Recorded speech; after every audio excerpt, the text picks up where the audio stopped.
السلام عليكم ورحمة الله وبركاته. اهلا بيكم النهاردة فيديو جديد ووصفة جديدة. هنعمل مع بعض بسكوت الزبدة.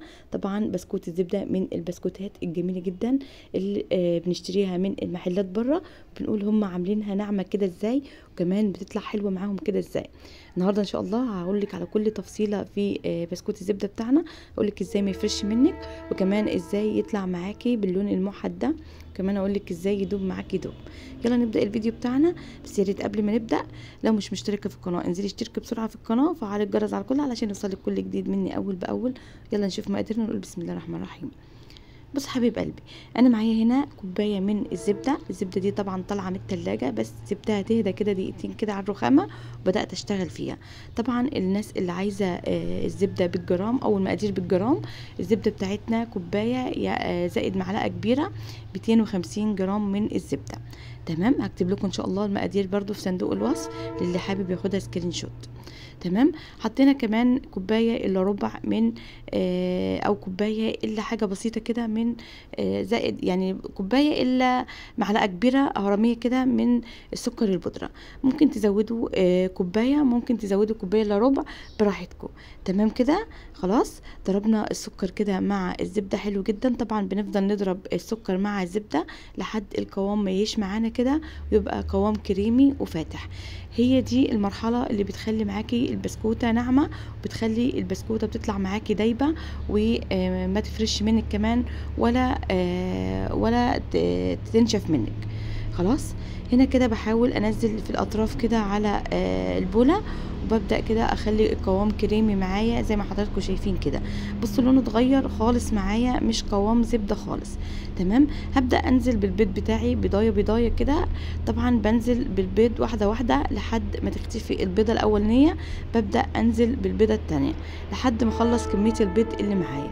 تمام، بس ما حاولش ان انا ابالغ في البيض في الضرب علشان ما يطلعش معايا القوام، البسكوته معايا تطلع معايا ناشفه.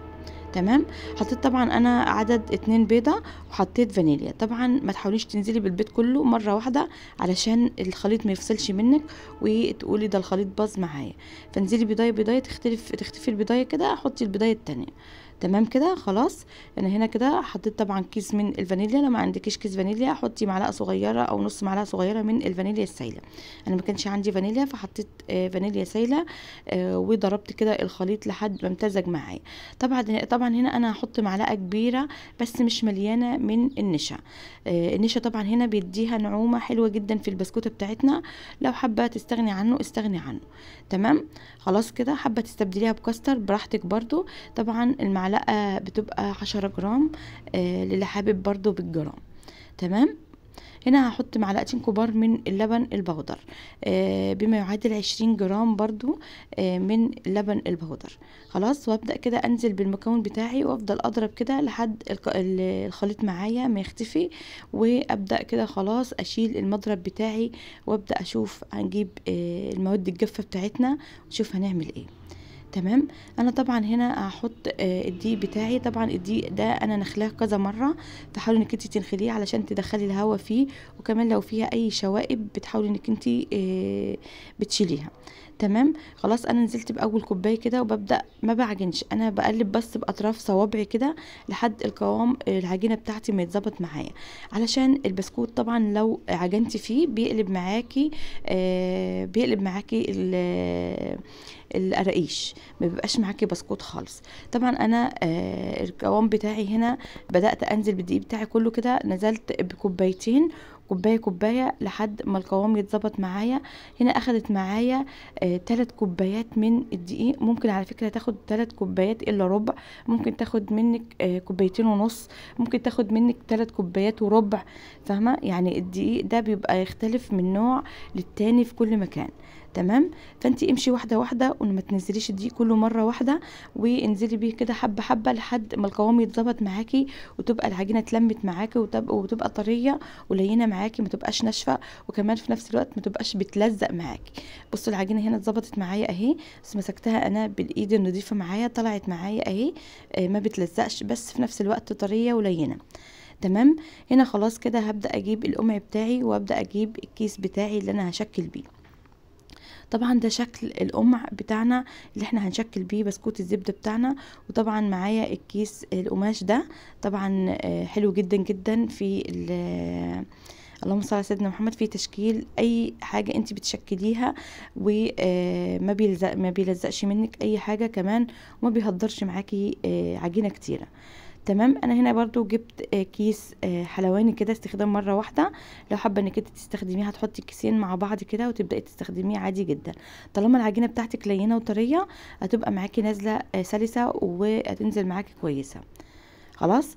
انا هنا حطيت الكيس بتاعي جوه الكيس طبعا علشان احط فيه العجينه، علشان يبقى معايا سهله وتبقى معايا نازله سلسه برضو معايا، وتبقى معايا نازله ما تتعبنيش في التشكيل. تمام. علشان انا مستعجله علشان اخلص لكم الفيديو. خلاص. لو حابه انك انت تحطيه في الكيس الحلواني على طول من غير ما تحطي الكيس اللي هو استخدام مره واحده في الكيس التاني عادي جدا. وبرده ملحوظه انك انت ما تحطيش العجينه كلها في الكيس، حطي حته صغيره كده علشان تبقى معاكي سلسه، تبقى معاكي سهله في التشكيل. جبت الصينيه، طبعا الصينيه بتاعتي ما دهنتهاش اي ماده دهنيه، بدات اشكل فيها البسكوت بتاعنا بالشكل وبالطريقه اللي حضراتكم شايفينها دي. انا بنزل كده بالطول، وببدا في الاخر كده بعمل لها ورده كده وبعملها زي ما حضراتكم شايفين. طبعا الصوره معبره عن نفسها فمش مستاهله ان انا اشرح كتير. طبعا انا هنا سرعت الفيديو علشان اخلص بس تشكيل وما اطولش عليكم والفيديو يطول عليكم. تمام. انا بحاول بقدر الامكان ان انا كده ايه يعني ما اخليش الفيديوهات طويله. خلاص. الله اكبر، الله اعظم، الله اكبر، العزة لله. هنا بدات خلصت تشكيل. اول ما خلصت تشكيل يا جماعه بدات اجري على الفرن ان انا اسوي البسكوت بتاعنا. طبعا ملحوظه ما تسيبيش البسكوت بتاعك بعد ما تخلصي تشكيل وتسيبيه تركنيه، حاولي انك انت تسوي على طول في الفرن. تمام. خلاص كده. انا هنا كده كنت دخلت الفرن وطلع معايا مستوي بالشكل حضراتكم شايفينه، واخد اللون الموحد الذهبي الجميل اللي حضراتكم شايفينه ده. بصوا قد ايه البسكوته ما فرشتش معايا ولا حصل فيها اي مشكله خالص، علشان مقاديري مظبوطه 100%. هنا ما شاء الله البسكوته جميله جدا جدا. طبعا لو حابه انك انت تستخدمي القمع الاصغر من ده هيديكي بسكوته رفيعه براحتك برضو على حسب ما انت عايزه، وسمك البسكوته ده وحجم البسكوته يرجع لك انت. تمام. بسكوته جميله دايبه وناعمه وحاجه جميله، وهم بجد صراحه يعني احلى من بسكوت اللي هو بالسمنه وبالزيت. بسكوته دايبه دوب، حاجه كده في منتهى اللذاذه، حاجه كده بجد هتجربوها من اول مره هتعجبكم، وان شاء الله هتعتمدوا الوصفه عندكم دايما وهتعملوها في المناسبات وفي الاعياد، وكمان في كل مناسبه او كل ما انت تكوني حابه انك تاكلي حاجه حلوه كده او بسكوته انك تغمسي في الشاي بلبن كده او تاكليها مع كوبايه قهوه، كوبايه نسكافيه.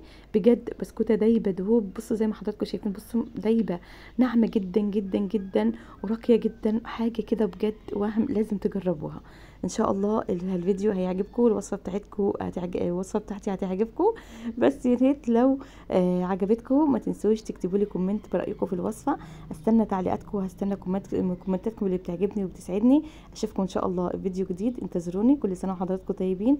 اشوفكم على خير واقول لكم استودعكم الله الذي لا تضيع ودائعه. اشوفكم في فيديو جديد، مع الف سلامه. باي باي.